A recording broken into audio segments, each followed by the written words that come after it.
मित्रों नमस्कार, मैं आचार्य धीरज बलूनी डिवाइन कोश में आपका स्वागत करता हूं। आज हम आपको जानकारी देंगे मेष लग्न के 12 भावों में सूर्य क्या फल देगा।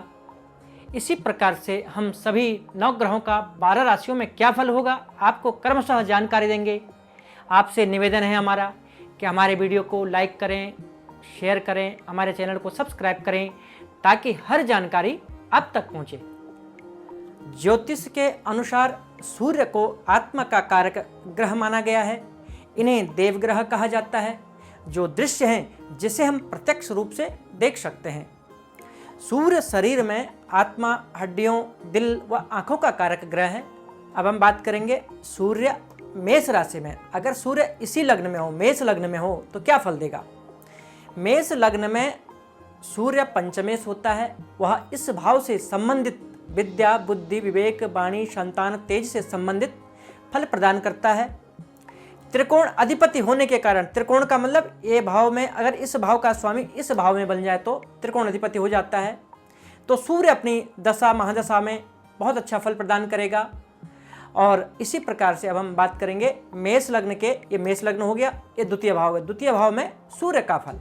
सूर्य वृषभ राशि में जब होता है तो ऐसे जातक को धन, परिवार, कुटुंब का भरपूर सहयोग मिलता है। रौबदार वाणी होती है। अपनी ऊर्जा, प्रभाव, निर्णय क्षमता से सभी मुश्किलों को पार कर लेता है। अच्छा ज्ञानवान व्यक्ति होता है। अब हम बात करेंगे मेष लग्न के तृतीय भाव में सूर्य का फल। तृतीय भाव मिथुन राशि है। सूर्य अगर बली हो, ये तृतीय भाव जो है मिथुन राशि है, अगर ये सूर्य बली हो, इसकी डिग्री बहुत अच्छी डिग्री, बलवान डिग्री हो, तो जातक बहुत परिश्रमी होता है। जातक का भाग्य उसका साथ देता है। छोटे भाइयों का सहयोग मिलता है। धर्म को विज्ञान की तरह देखता है। अपने भाग्य का खुद निर्माण करता है। अब बात करेंगे हम मेष लग्न के चतुर्थ भाव में। चतुर्थ भाव कर्क राशि है। ये मेष लग्न के चतुर्थ भाव में कर्क राशि में अगर सूर्य हो तो क्या फल देंगे। तो कर्क राशि में अगर सूर्य हो तो क्या फल देंगे। जातक को भूमि, मकान, वाहन, माता का पूर्ण सुख मिलता है। कामकाज भी बेहतर स्थिति में होता है। विदेश सेटलमेंट की संभावना बनती है। जातक का माता से लगाव बहुत होता है, लेकिन वैचारिक मतभेद माता से बना रहता है। अब बात करेंगे हम मेष लग्न के पंचम भाव में सूर्य क्या फल देगा। ये मेष लग्न है, ये पंचम भाव है, केंद्र त्रिकोण का संबंध है। तो पंचम भाव में सूर्य जो होते हैं वो स्वग्रही हो जाते हैं। तो पहली बात तो पुत्र का योग बनता है। अचानक लाभ की स्थिति बनती है। बड़े बहनों से, भाइयों से मधुर संबंध रहते हैं। जातक रोमांटिक होता है। जातक बहुत बुद्धिमान, अच्छा पढ़ा लिखा होता है, लेकिन संतान प्राप्ति में दिक्कतें आती हैं।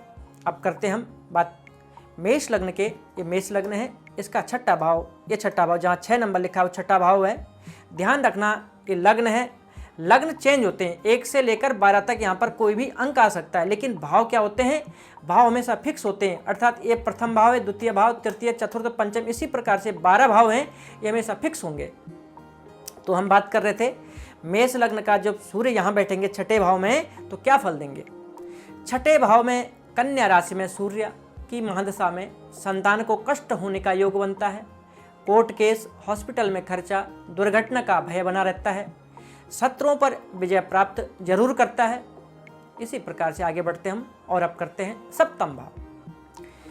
सप्तम भाव ये सप्तम भाव है। मैंने पहले बताया कि भाव हमेशा फिक्स होते हैं और लग्न में 1 से 12 तक कोई भी राशि यहाँ पे आ सकती है। तो हम सप्तम भाव अर्थात इस भाव की बात कर रहे हैं। यह पत्नी का भाव है और इस भाव में 7 नंबर लिखा है। तुला राशि में सूर्य नीच राशिस्थ होकर जातक का वैवाहिक जीवन कष्टमय होता है। पति पत्नी में वैचारिक मतभेद होते हैं। व्यवसाय में आपसी कलह होता है। मेष लग्न में अगर हम बात करें अब अष्टम भाव की, तो मेष लग्न का यह अष्टम भाव जहाँ 8 लिखा है वो अष्टम भाव है। तो अष्टम भाव जो है वृश्चिक राशि है। वृश्चिक राशि में सूर्य होने पर जातक के हर काम में रुकावट आती है। सूर्य की महादशा में टेंशन बनी रहती है। बुद्धि साथ नहीं देती है। आदमी कन्फ्यूजन्स में घिरा रहता है। इसी प्रकार से अब बात करेंगे हम नवम भाव, जहाँ 9 लिखा है वो नवम भाव है। ये हमेशा भाव फिक्स होते हैं, जो 1 से लेकर के 12 तक, 12 भाव यहाँ तक जो गिनती है 12 भाव रहेंगे, लेकिन लग्न हमेशा परिवर्तनशील रहता है। यहाँ पर 1 भी हो सकता है, 2 भी हो सकता है, 3 भी हो सकता है, 4, 12 तक कोई भी अंक यहाँ पे आ सकता है। तो हम बात कर रहे थे मेष लग्न के नवम भाव में। ये नवम भाव है और ये लग्न है। बहुत सुंदर योग यहाँ पे बनता है, केंद्र त्रिकोण का योग यहाँ पर बनता है। नवम भाव धनु राशि में सूर्य बहुत अच्छा फल देता है, सर्वाधिक बलवान होता है, सर्वत्र विजय प्राप्त करता है। लेकिन इसके लिए ग्रह का बल भी देखना बहुत जरूरी है। जातक उत्तम संतान युक्त, आस्तिक, पितृभक्त होता है, विदेश यात्राएं करता है। तो मित्रों, अब हम बात करेंगे सूर्य का दसम भाव अर्थात मकर राशि में फल। ये सूर्य लग्न है, इस मेष लग्न होगा तो सूर्य जब यहाँ बैठेगा, यहाँ पर मकर राशि है, तो क्या फल देगा। दसम भाव मकर राशि में सूर्य दिग्बली होता है, योग कारक भी होता है, क्योंकि यहाँ पंचम भाव का स्वामी होकर के और यहाँ पर बैठ गया। केंद्र त्रिकोण का संबंध यहाँ पर भी आ रहा है। जातक को भूमि, मकान, वाहन, माता का पूर्ण सुख मिलता है। ऐसा जातक समाज में प्रतिष्ठित होता है। सरकारी नौकरी का योग बनता है। यदि सरकारी नौकरी है तो सूर्य की महादशा में पदोन्नति होती है, बहुत अच्छे अच्छे काम बनते हैं, कामकाज बहुत अच्छा चलता है। और इसी प्रकार से बात करेंगे हम सूर्य का एकादश भाव, जहाँ 11 नंबर लिखा है, ये एकादश भाव है और शनि की राशि है, ये कुंभ राशि है। एकादश भाव जो कुंभ राशि में अगर सूर्य हो तो बड़े भाई बहनों का स्नेह बना रहता है, पुत्र प्राप्ति का योग बनता है। सूर्य की महादशा में अचानक धन लाभ की संभावनाएं बनती हैं। अगर शनि संभावस्थ हो तो शनि भी अच्छा फल देगा यहाँ पर और सूर्य भी अच्छा फल देगा। अब बात करेंगे हम सूर्य द्वादश भाव में। द्वादश मतलब 12 नंबर। अगर यहाँ का स्वामी यहाँ चला गया, अर्थात मेष राशि का जो मेष लग्न में सूर्य जो 12वां भाव में अगर बैठेगा तो क्या फल देगा ये। द्वादश भाव मीन राशि में अगर सूर्य हो तो पेट में बीमारी लगने की संभावना, मन परेशान रहता है, कोर्ट केस, हॉस्पिटल का खर्चा होता है, दुर्घटना का भय बना रहता है।